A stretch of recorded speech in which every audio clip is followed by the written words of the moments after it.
प्रेमानंद महाराज जी को विराट कोहली से पहले कोई नहीं जानता था और तब भी वो कथा कर रहे थे, तब भी वो इतने बड़े नहीं बने थे।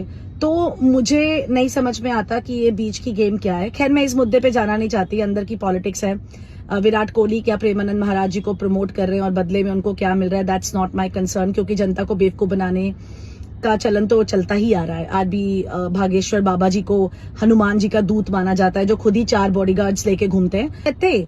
और उन्होंने ऐसे कैसे कह दिया प्रेमानंद महाराज जी ने कि पशुओं का जो स्थान है, जो कुत्ते का स्थान है, वो घर से बाहर का है, घर से अंदर का स्थान नहीं है, क्योंकि उनको अशुद्ध माना गया। Sorry to say that Premanand Maharaj ji, आपके जो संगत जो आपके पास आती है, पहले तो आपके पास पहुंचने में ही लोगों को 5 महीने लग जाते हैं। हम पशु प्रेमी भी आपके पास पहुंचने आए थे वृंदावन में, पर टाइम ही नहीं मिला। बट देखो कितनी लीला है आपकी कि विराट कोहली को 1 दिन भी नहीं लगता, उसको 2 सेकंड में अपॉइंटमेंट मिल जाती है।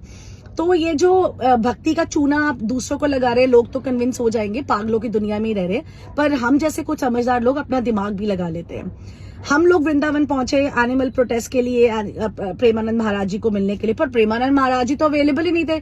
लेकिन विराट कोहली की पूरी मीडिया कवरेज हुई, उनको लेने पहुंचे, वहां से वो प्रेमानंद महाराज जी के पास पहुंचे, गले में उन्होंने माला डाली हुई है और अचानक से उनका हृदय ट्रांसफॉर्मेशन हो गया है।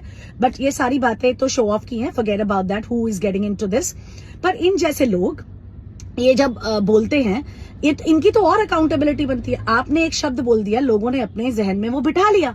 कैसे कह सकते हैं आपकी पशु जो है वो अंदर उसका स्थान नहीं है, बाहर उसका स्थान है? किसने ज्ञान दे दिया आपको? आप प्रभु की लीला से पार हो गए।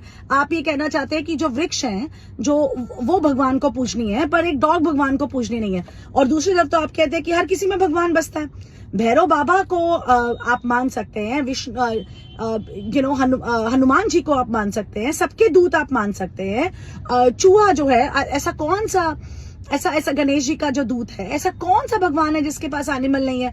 आपकी जो सोच है ना प्रेमानंद महाराज जी, मेरे लिए बहुत घटिया है। अगर आप ये विचार रखते हैं कि कुत्ते का स्थान घर से बाहर है, उसको घर के अंदर नहीं आना चाहिए, तो आप जैसे ज्ञानियों से ना मुझे कोई ज्ञान लेना है और ना ही उस ज्ञान को कोई अमल। तो जय श्री राम मेरे सभी सनातनी भाइयों को। अभी आपने जिनको सुना, इनका नाम है गीता खुराना और ये अपने आप को एनिमल लवर बोलती हैं। और एनिमल लवर का मतलब आप समझे नहीं। अभी आप एक किसी कुत्ते को गाली दे दो तो ये आपको मारने के लिए आ जाएंगी पक्का।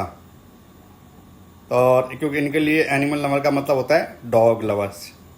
बाकी आप क्या नाम है, बकरा काट के खाओ, मुर्गा काट के खाओ या कुछ भी करो, XYZ, कुछ नहीं, इनको कोई फर्क नहीं पड़ता। इतनी गाय कटती है हमारे भारत में, आज तक इन्होंने उनके बारे में कभी आवाज़ नहीं उठाई होगी।